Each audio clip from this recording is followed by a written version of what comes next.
Hi, my name is Michael Corral Martinez, and this is my Philosophy of Education in Action presentation. The question I chose to explore is who are good students, and I want to start by being honest about why I chose this one. Out of everything we covered across our 6 class days in this course, it was the question that felt most personal, the most uncomfortable, and ultimately the most important to sit with. I'm going into mild to moderate special education at the middle school level in San Jacinto, and in that context, who are good students is not a philosophical question I get to think about from a distance. It is something I will have to answer every single day with every single student who walks through my door. And before this course, I was answering this question wrong. So, what I used to believe and how my positionality shaped it. Before starting this course, my definition of a good student was essentially a picture of myself at my best. Growing up, I had a cousin who pointed me toward Avid in 6th grade, and from that moment, I had a direction. I stayed focused, did what was expected, worked hard, and eventually became the first in my family to go to college. Because that path worked for me, I had quietly started using it as a standard for everyone else without ever stopping to ask where that definition came from or whose experiences it had completely left out.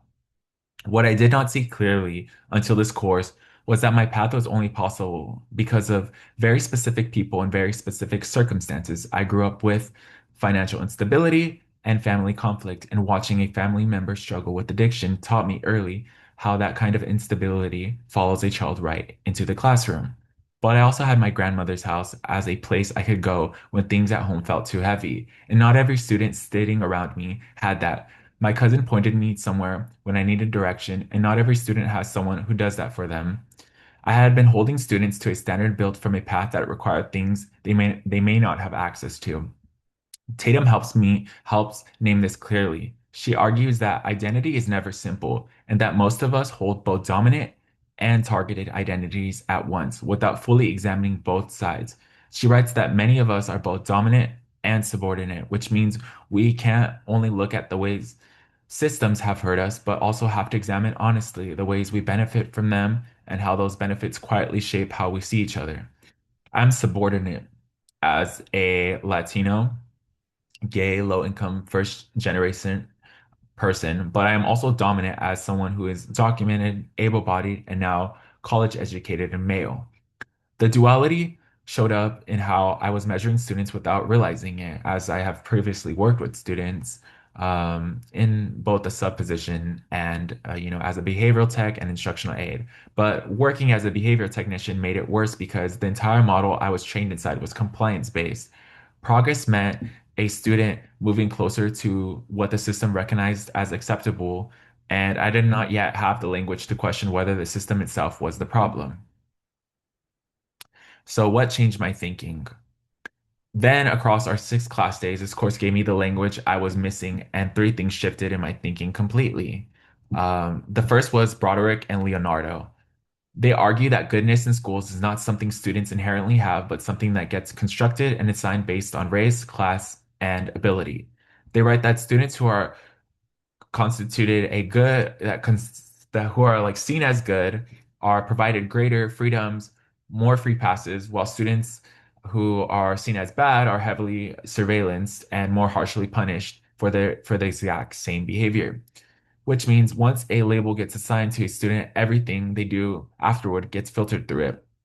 This was not abstract to me at all. I watched that exact dynamic play out at Monte Vista Middle this past year, where a student had already been positioned as a problem before anything even happened. And when something finally did occur, the teacher's response just confirmed what he had already decided, and the student was removed from the class entirely. Broderick and Leonardo gave me language for something I had witnessed and experienced, but could never fully name before. The second was Henry, who pushed me to look honestly at myself. She argues that progressive educators can still cause harm when they rely on carousel thinking, the belief that punishment and exclusion are solutions to behavior. She writes that abolitionist teaching demanded a fundamental shift in how she viewed and valued each child in the classroom, which means it is not enough to change your methods because the real work is in how you see the child before anything else.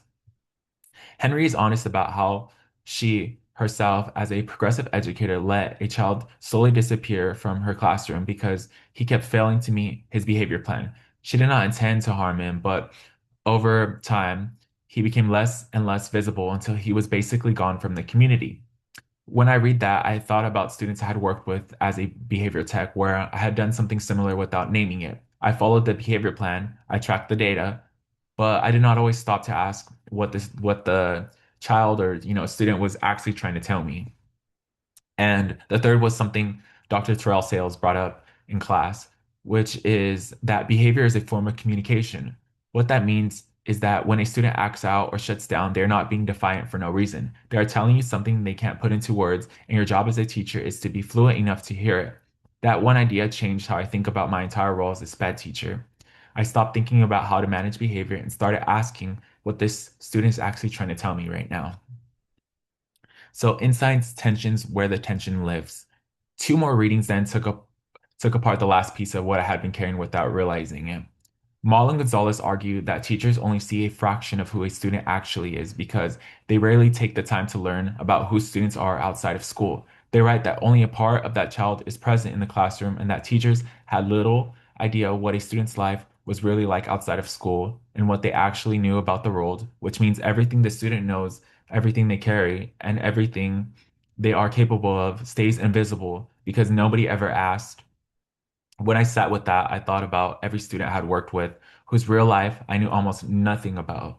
I had been assessing them entirely on what I could see inside a building and calling that the whole picture. So Yoso then named what students are carrying when they walk in. She challenges the deficit view of communities of color by arguing that these communities already possess rich forms of knowledge and strength that schools consistently fail to recognize. She writes that community culture wealth is an array of knowledge, skills, abilities, and contexts possessed and utilized by communities of color to survive and resist oppression, which means communities of color are not deficient, but wealthy in ways that schools have simply never been designed to see.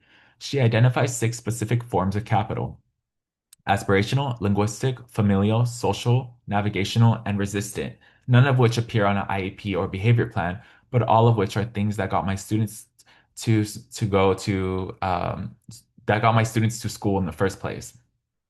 A student who figures out how to navigate a complicated home situation every single morning before they even get on the bus is exercising navigational capital. A student who translates for their family is exercising linguistic capital. A student still holds onto hope for their future despite every obstacle in front of them is exercising aspirational capital. These are real forms of intelligence and strength that my classroom has to honor. This is in resonation with my own experience because I grew up in Hoopa Valley in a community that schools consistently treated as a deficit. And I know personally what it feels like to carry knowledge that school never once asked about. But it is also in tension with my experience because I had been measuring students against a standard built from my own path. And my path worked because of specific people and circumstances I can't reproduce for every student. That is the contradiction I have had to sit with across these 6 class days and something I will keep sitting with long after this course ends. My current philosophy. So after these 6 days, where do I stand now? My current philosophy is that good students are not defined by compliance, grades, or behavior. Every student who walks through the door is already someone. They carry knowledge, history, survival skills, and resilience that no file, IEP, or report card has ever asked about. Broderick and Leonardo make this clear when they write that goodness in schools does not refer to an inherent feature of individuals, character, or actions that and is neither the stuff nor the qualities that some people inherently possess, which means goodness gets constructed and inside rather than discovered. And my job as a teacher is not to sort students into categories, but before I even know them, but to create the conditions where every student can show up fully. A good student in my classroom is any student who is present, even when present looks like shutting down or acting out or going silent. Because all those are forms of communication telling me something I need to hear. Unconditional care and high expectations are not in tension with each other. They are the foundation for everything else. Blind spots and critical self-reflection. I also have to be honest with the blind spots my positionality creates because continuous critical self-reflection means naming them specifically and not just acknowledging them that they exist, in a general way. So the first is what I call the shared struggle assumption. Because I grew up with instability, I might unconsciously feel more ready to understand students whose circumstances echo mine. But that is actually dangerous because it means I could start projecting my own story onto a student instead of actually listening to them. Assuming I already know what someone needs because I know what I needed shuts down real seeing, and that is the opposite of what I'm trying to do. The second is the resilience bias. I made it through a part of, I made it through, but a part of me still holds that as a measure of what students are capable of. But making it through was not just about effort or attitude. My cousin pointed me somewhere when I needed it. My grandmother's house also gave me somewhere stable to land. Not every student has those things, and I can't hold them to a standard built from a path that required support I do not always name out loud. So the third is white student blind spot.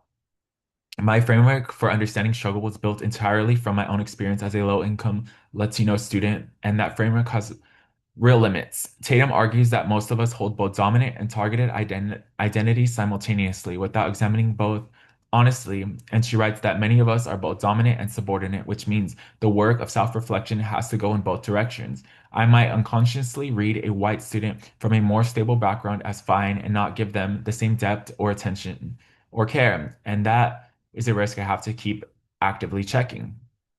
The fourth is my unresolved tension around disclosure as a gay teacher. Sadowski argues that LGBTQ plus students need more than just straight allies, and that having openly LGBTQ plus educators makes a measurable difference in students' well-being. He writes that LGBTQ plus adolescents benefit greatly from teachers who can represent what it means to be, in this community as an adult, which means my silence has costs that are not only mine to carry. So there are students in that are going to be in my room who might need to see that it is possible to be who they are and still succeed. And I'm still working through what the right choice looks like for me as a gay teacher at the secondary level. I do not have a clean answer yet, but naming that honestly is what continuous critical self-reflection actually looks like. You don't need to get to finish this work. You just have to keep on doing. So there's no real end to it. You just got to keep, you know, reflecting critically on this. And that brings us to the next slide, which is my philosophy in action beyond the file. So everything I just described leads directly to this artifact I called it beyond the file because in special education, the file almost always gets to a student before the student gets to introduce themselves. The IEP, the behavior plan, the diagnosis, those things walk in the door ahead of the actual person and shape how every adult in that building sees the child before a single real conversation has ever happened. This artifact flips that completely. It has three parts. The first is a short Google form called Tell Me About You that students complete in the first 10 to 15 minutes of class.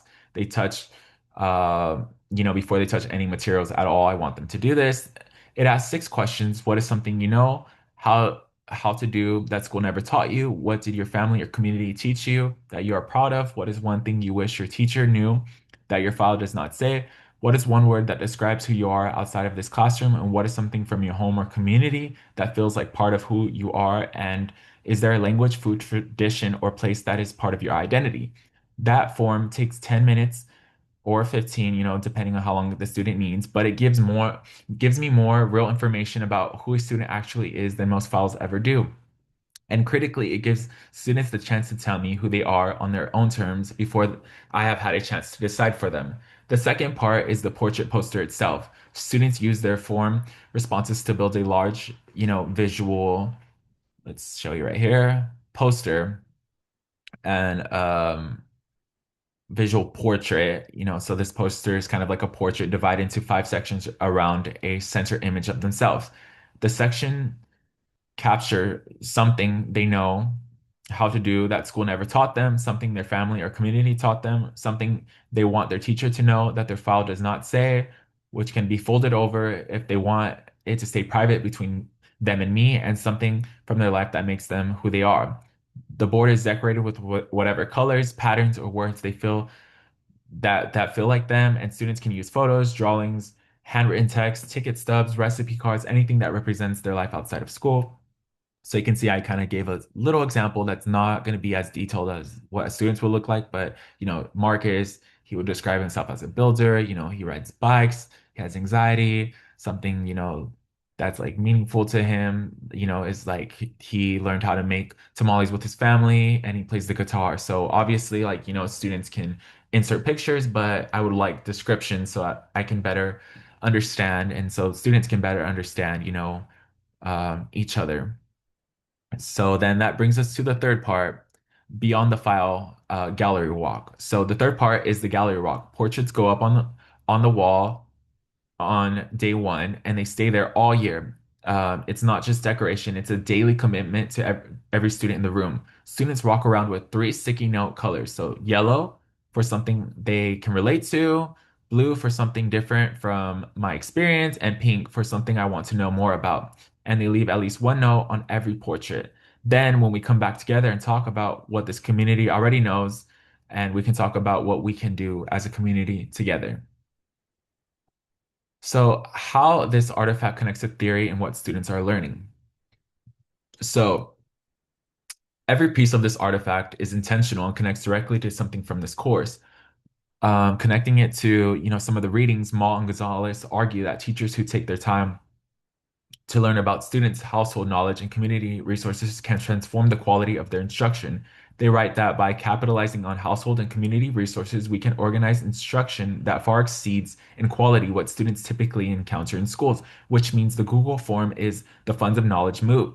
It is how I find out what students are actually carrying before I try to teach them anything, and it gives me data I can return to all year long when I'm planning lessons or trying to understand a student better.